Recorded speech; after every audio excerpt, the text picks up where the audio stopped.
आज का ये जो डीप डाइव है ना, इसकी शुरुआत हमें एक बहुत ही पावरफुल और इंटेंसली ड्रामेटिक इमेज से करेंगे। साल था 1659। हाँ, और जगह थी प्रतापगढ़ का वो ऊबड़ खाबड़ पहाड़। बिल्कुल, एक ऐसी जगह जहां एक तरफ देखा जाए तो 10,000 सैनिकों की पूरी तरह से लैस फौज खड़ी थी, और इस फौज का नेतृत्व कर रहा था उस दौर का सबसे बेरहम और खतरनाक जनरल अफजल खान। और दूसरी तरफ थे सिर्फ 29 साल के छत्रपति शिवाजी महाराज, जिनके पास सेना आधी से भी कम थी और रिसोर्सेज ना के बराबर थे। सही बात है। अगर कोई इस सीन को सिर्फ कागज पर पढ़े ना, तो ये एक तरफा मैसेकर लगता है। दुनिया और शायद खुद बीजापुर सुल्तानत उस वक्त यही मान चुकी थी कि बस कहानी यहीं पर समाप्त होने वाली है। जिन ऐतिहासिक दस्तावेजों और सोर्सेज को एनालाइज कर रहे हैं, वो एक बिल्कुल नया सच सामने लाते हैं। एकदम नया और चौंका देने वाला सच, क्योंकि ये लड़ाई सिर्फ तलवारों और तोपखानों की नहीं थी। ये दरअसल कॉग्निटिव वॉरफेयर यानी मनोविज्ञान का एक ऐसा मास्टर क्लास था जिसने दुश्मन के दिमाग को ही हथियार बनाकर उसी के खिलाफ इस्तेमाल किया। और इस पूरी कहानी को समझने के लिए हमारे सोर्सेज एक बहुत ही यूनिक फ्रेमवर्क पेश करते हैं। एक ऐसा लेंस जो 2000 साल पुराना है, महर्षि पतंजलि का पंच क्लेश का सिद्धांत। राइट, ये वो 5 मानसिक बाधाएं या साइकोलॉजिकल ब्लॉक्स हैं जो किसी भी इंसान को अंदर से तोड़ने का काम करते हैं। एग्जैक्टली। और छत्रपति शिवाजी महाराज की सबसे बड़ी जीत इन क्लेशों को बारीकी से समझना और उन्हें अपने विरोधियों के खिलाफ वेपनाइज करना था। वैसे अभी जो रितेश देशमुख की आने वाली फिल्म है ना, राजा शिवाजी, वो भी इसी साइकोलॉजिकल लेंस का इस्तेमाल कर रही है। अरे वाह! तो मतलब इन ऐतिहासिक घटनाओं को आज के कॉन्टेक्स्ट में कंप्लीटली दोबारा इवैल्यूएट किया जा रहा है। तो हमारा आज का मिशन बहुत क्लियर है, हमें इन मनोवैज्ञानिक युद्ध के मैकेनिज्म्स को गहराई से समझना है। बिल्कुल, क्योंकि इन्हीं साइकोलॉजिकल स्ट्रैटेजीज ने आगे चलकर उस विशाल मराठा साम्राज्य की अटूट नींव रखी थी। तो चलिए साइकोलॉजी के फ्रेमवर्क में सबसे पहले उस दुश्मन की बात करते हैं जो सेना के सामने आने से पहले आपके खुद के दिमाग में बैठा होता है। हाँ, क्योंकि दुश्मन को मैदान में हराने से पहले उस नेगेटिव और हारने वाली सोच को हराना पड़ता है। सही कहा। और इन सोर्सेज में एक बहुत क्लियर नैरेटिव दिखता है कि छत्रपति शिवाजी महाराज ने सबसे पहले अपने समाज के उस कलेक्टिव डिप्रेशन को तोड़ा था। पतंजलि के 2 शुरुआती क्लेश आते हैं यहाँ, अविद्या और अस्मिता। हाँ। अविद्या को अगर हम आसान शब्दों में समझें तो ये एक झूठी रियलिटी को सच मान लेने जैसा है, एक फॉल्स नैरेटिव में फंस जाना। 1630 के दशक में महाराष्ट्र का माहौल बिल्कुल ऐसा ही था। मुगलों और दूसरे सुल्तानों का खौफ इतना ज्यादा था कि लोगों ने एक तरह से हार मान ली थी, है ना। एक आम सोच बन गई थी कि हम तो बस हारे हुए लोग हैं, इन बड़ी ताकतों को हिलाया ही नहीं जा सकता। एग्जैक्टली, ये पूरे समाज की अविद्या थी। और देखिए, इस फॉल्स रियलिटी का दिमाग पर बहुत डीप असर होता है। जब सोसाइटी ये मान लेती है कि जीत असंभव है, तो दिमाग नए सॉल्यूशन सोचना ही बंद कर देता है, जिसे मॉडर्न साइकोलॉजी में लर्न्ड हेल्पलेसनेस कहा जाता। बिल्कुल सही। और इस होपलेस स्थिति में माता जीजाबाई का रोल किसी टॉप मिलिट्री जनरल से कम नहीं था। उन्होंने बाल शिवाजी को रामायण और महाभारत की कहानियां सुनाकर एक काउंटर नैरेटिव तैयार किया। यानी वो सिर्फ रात को सोते वक्त सुनाने वाली कहानियां नहीं थी। नहीं, वो एक बहुत डीप मेंटल रीप्रोग्रामिंग थी। वो उन्हें एक नया नजरिया दे रही थी कि जो आज हमें अपने चारों तरफ दिख रहा है, वो हमारा असली रूप नहीं है। तो उनका पहला मनोवैज्ञानिक युद्ध किसी मैदान में नहीं बल्कि दिमाग के अंदर शुरू हुआ था। और यहीं से वो अस्मिता वाला एंगल भी जुड़ जाता है, जो सीधे तौर पर आइडेंटिटी या पहचान से रिलेटेड है। हाँ, अस्मिता वाला कॉन्सेप्ट बहुत पावरफुल है इस कहानी में। जब मैं ये दस्तावेज पढ़ रहा था तो एक एनालॉजी मेरे दिमाग में आई। देखिए, अस्मिता ना किसी कॉर्पोरेट ऑर्गेनाइजेशन के विजन स्टेटमेंट की तरह होती है। अगर कोई इंसान अपनी आइडेंटिटी एक इंटर्न या जूनियर एम्प्लॉय की मान चुका है, तो उसका दिमाग कभी एक सीईओ बनने के रिस्क्स और स्ट्रैटेजीज के बारे में सोच ही नहीं पाएगा। सही पकड़ा आपने। बिल्कुल। उस वक्त के जो बाकी बड़े सरदार थे, उनकी अस्मिता बिल्कुल इस इंटर्न की तरह लिमिट हो चुकी थी। उन्होंने खुद को बीजापुर या मुगलों के मनसबदार या नौकर के रूप में स्वीकार कर लिया था। उनकी दुनिया और उनकी पहचान बस उनकी जागीर बचाने तक सीमित थी।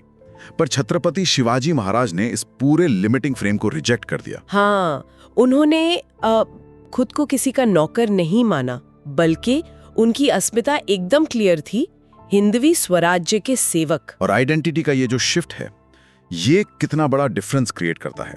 एक नौकर का दिमाग हमेशा बस ऑर्डर्स लेने और फॉलो करने तक चलता है, जबकि एक सेवक जिसके पास इतना बड़ा विजन हो, उसका दिमाग एक कंप्लीटली नया साम्राज्य खड़ा करने की प्लानिंग करता है। उनकी इस बदली हुई अस्मिता ने आगे चलकर उनके हर एक स्ट्रेटेजिक डिसीजन को शेप किया।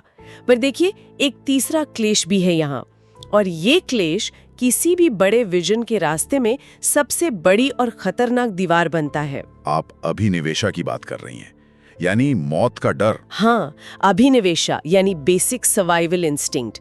1659 की अफजल खान के साथ जो मीटिंग थी, उस पूरे इवेंट का कोर कॉन्टेक्स्ट यही डर था।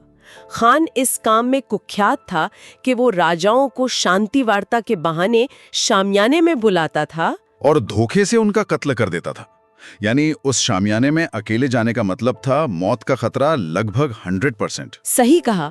तो आप सोच कर देखिए, उस समय स्ट्रेस और एंजाइटी का लेवल कितना हाई रहा होगा। अगर कोई आम इंसान हो तो उसका नर्वस सिस्टम तो वही फाइट और फ्लाइट मोड में जाकर पूरी तरह फ्रीज हो जाए।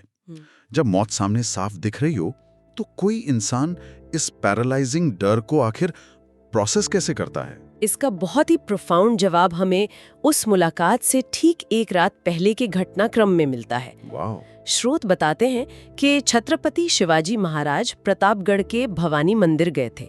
वहां वो बिल्कुल अकेले थे और वो वहां खुलकर रोए। वेट, वाकई उन्होंने अपने डर को छुपाने या दबाने की कोशिश नहीं की? बिल्कुल नहीं। और यही इस मैकेनिज्म की सबसे बड़ी ताकत है। उन्होंने कमजोरी मानकर उस डर को अनदेखा नहीं किया। उन्होंने कोई टॉक्सिकली ब्रेव या फियरलेस बनने का दिखावा भी नहीं किया, जिसे हम आज के थेरेपी सेशंस में रैडिकल एक्सेप्टेंस कहते हैं ना। अपनी करंट स्थिति और अपने एक्सट्रीम इमोशंस को बिना किसी झूठी उम्मीद के एक्सेप्ट करना। एग्जैक्टली। जब इंसान मौत के डर से फिजिकली लड़ने लगता है तो उसकी आधी एनर्जी उस डर को छुपाने और कंट्रोल करने में ड्रेन हो जाती है। उन्होंने उस डर को कंप्लीटली फील किया, उसके अंदर गए और एक तरह से उस इमोशन को वहीं एग्जॉस्ट कर दिया। तो उन्होंने डर से भागने के बजाय डर के आगे ही आत्मसमर्पण कर दिया, ताकि मौत के डर का अस्तित्व ही खत्म हो जाए। क्या बात है। और इसका साइकोलॉजिकल रिजल्ट ये हुआ कि जब अगले दिन वो मंदिर से बाहर आए तो उनका नर्वस सिस्टम पूरी तरह से काम था।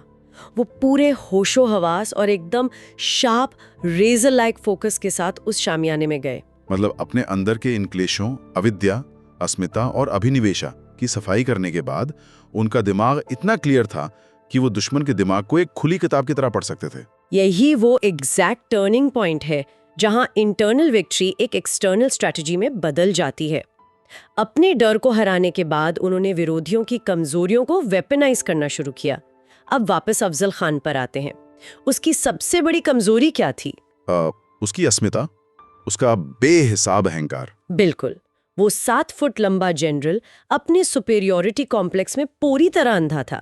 उसे लग रहा था कि ये 29 साल का नॉर्मल हाइट का लड़का तो मेरी ताकत के आगे कांप रहा होगा और बस सरेंडर करने आया है। और उसका यही सुपेरियोरिटी कॉम्प्लेक्स उसकी जिंदगी का सबसे बड़ा ब्लाइंड स्पॉट बन गया।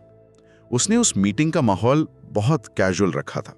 उसने हथियार जरूर छुपाए थे, पर सामने वाले की कैपेबिलिटी को उसने कंप्लीटली जीरो मान लिया था। और दूसरी तरफ देखिए, छत्रपति शिवाजी महाराज की वो छिपी हुई तैयारी, अपने कपड़ों के अंदर वो बाघ नख यानी टाइगर क्लॉज पहन के जाना, ये उनके साइकोलॉजिकल मास्टर स्ट्रोक का सबसे बड़ा उदाहरण है। उन्होंने अफजल खान को उसकी झूठी सेफ्टी के इल्यूजन में आराम से रहने दिया। खान के अहंकार ने ही उसकी आंखों पर पट्टी बांधी थी और उन्होंने उसी के ईगो को अपना सबसे बड़ा हथियार बना लिया। सही पकड़ा। ये एक क्लासिक अप्रोच थी, दुश्मन के कल्चरल माइंडसेट्स को अपने फायदे के लिए हैक करना। खान को अपने फिजिकल साइज और डर फैलाने वाले रुख पर इतना ज्यादा गुरूर था कि उसने सपने में भी नहीं सोचा कि कोई उस पर डायरेक्टली हमला कर सकता है। पर एक मिनट, यहाँ मुझे ना एक चीज पे थोड़ी उलझन हो रही है। देखिए, अफजल खान का केस तो मैं समझ गया कि वो अहंकार में डूबा था, लेकिन साइकोलॉजिकल वॉरफेयर तब और कॉम्प्लेक्स हो जाता है जब सामने वाला इंसान इमोशनल ना हो बल्कि एक हाईली कैलकुलेटिव माइंड हो, जैसे कि औरंगजेब। हाँ, औरंगजेब का केस एकदम अलग और इंटरेस्टिंग है। इतिहास तो उसे सबसे कोल्ड, मेथड ड्रिवन और हर चीज बिल्कुल नाप तौल कर करने वाले शासक के रूप में दिखाता है। तो फिर 1666 में आगरा के किले में उसने इतनी बड़ी स्ट्रेटेजिक ब्लंडर कैसे कर दी? उसका इतना शातिर दिमाग वहां फेल कैसे हुआ? उस मॉन्यूमेंटल फेलियर के पीछे का मैकेनिज्म पतंजलि के चौथे क्लेश में छुपा है, द्वेषा, यानी अंधी नफरत। इसको आप ऐसे समझ लीजिए जैसे किसी हाई एंड कंप्यूटर के ऑपरेटिंग सिस्टम में एक हेवी वायरस आ गया हो। ओह, तो औरंगजेब का दिमाग भले ही टॉप टियर हार्डवेयर रहा हो, पर वह करप्ट हो चुका था। एग्जैक्टली। छत्रपति शिवाजी महाराज के मामले में वो इस द्वेषा नाम के वायरस से पूरी तरह इन्फेक्टेड था। वो उनसे इतनी गहरी और अंधी नफरत करता था कि उसने अपनी पूरी रैशनल थिंकिंग ही खो दी थी। मतलब उसे इस मुद्दे का कोई डिप्लोमैटिक या पॉलिटिकल सॉल्यूशन नहीं चाहिए था, उसको बस इमोशनल सेटिस्फैक्शन चाहिए था, उन्हें जलील करना और अपने दरबार में अपमानित देखना।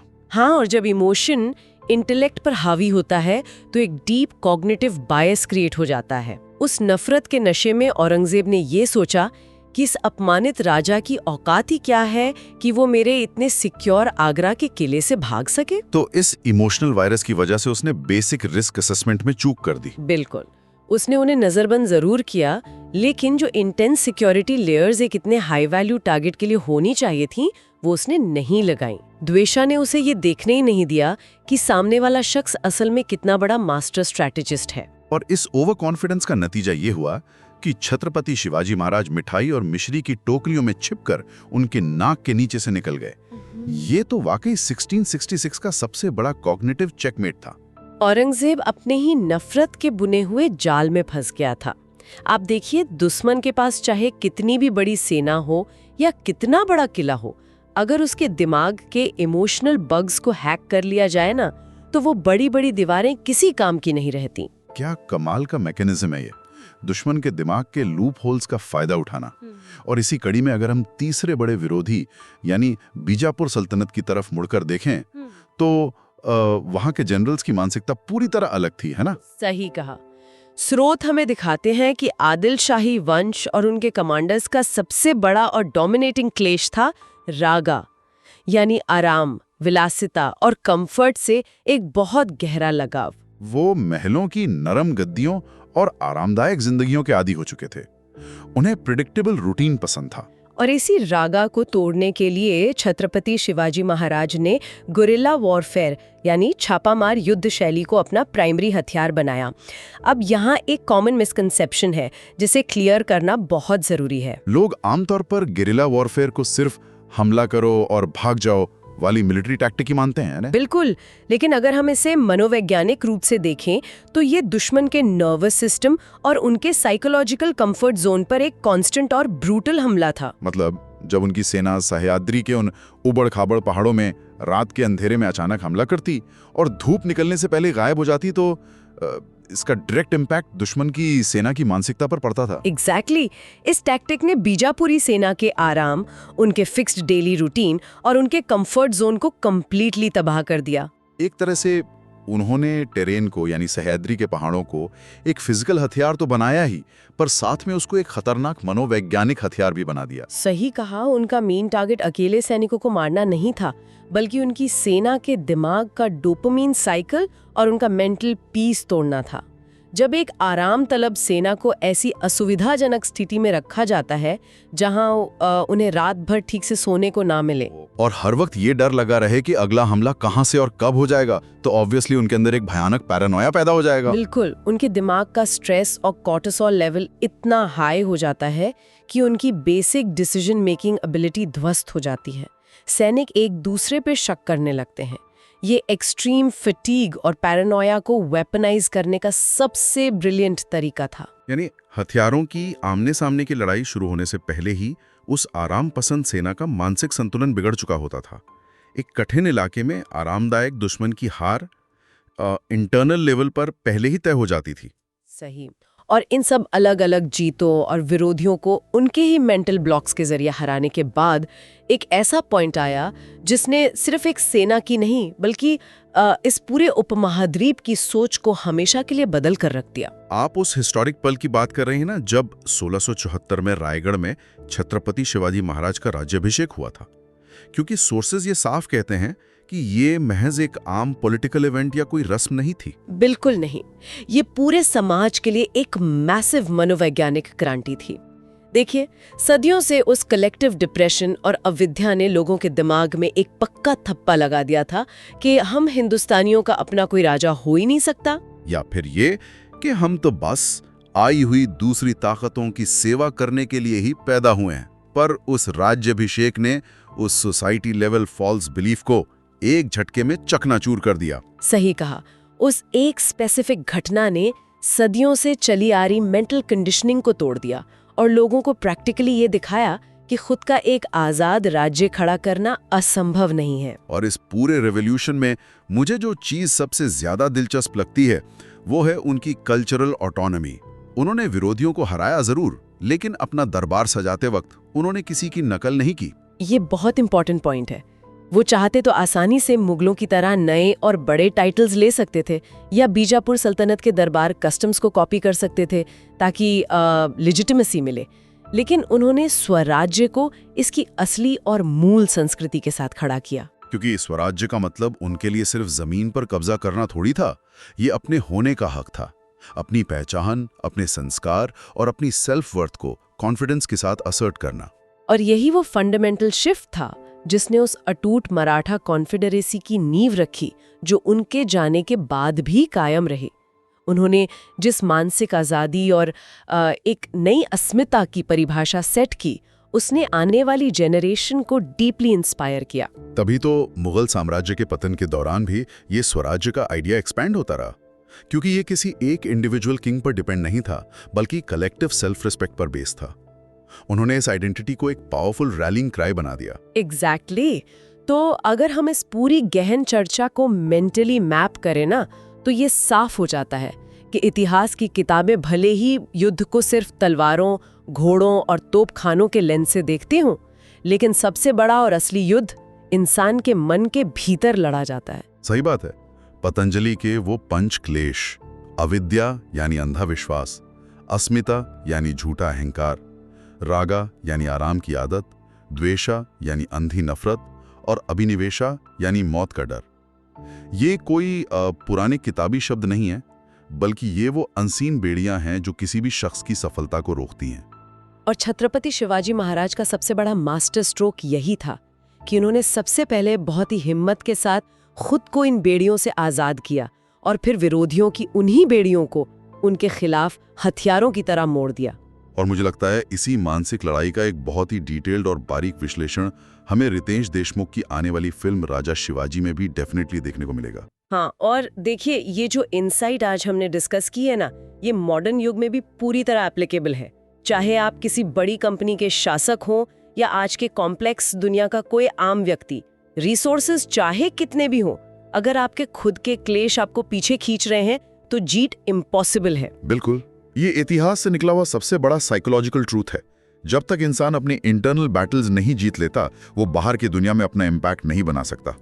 असली साम्राज्य हमेशा सबसे पहले दिमाग में ही बनता है। सही कहा। ये पूरा विश्लेषण हमें वापस उसी 1659 के प्रतापगढ़ के पहाड़ की तरफ मोड़ देता है, जहां से हमने आज शुरुआत की थी। एक तरफ अहंकार था और दूसरी तरफ एक अकेला पर इंटरनली आजाद दिमाग। जीत उस शामियाने में तलवार चलने से बहुत पहले ही हो चुकी थी, उस मंदिर के अंधेरे में जब डर को हराया गया था। किसी को भी सोचना चाहिए। हाँ, सवाल अब ये नहीं है कि इतिहास में क्या हुआ। असली सवाल ये है कि हर इंसान के अंदर का वो प्रतापगढ़ कहाँ है, और वो कौन सा एक क्लेश है, चाहे वो फेलियर का डर हो, झूठा अहंकार हो या बस अपने कंफर्ट जोन में रहने की आदत हो, जो किसी व्यक्ति को उसके अपने स्वराज्य तक पहुंचने से रोके हुए है। सही कहा। अपने अंदर के उस क्लेश को पहचानना और उस पर विजय प्राप्त करना, शायद यही इंसान की सबसे पहली और सबसे बड़ी जीत है। आज के डीप डाइव में बस इतना ही।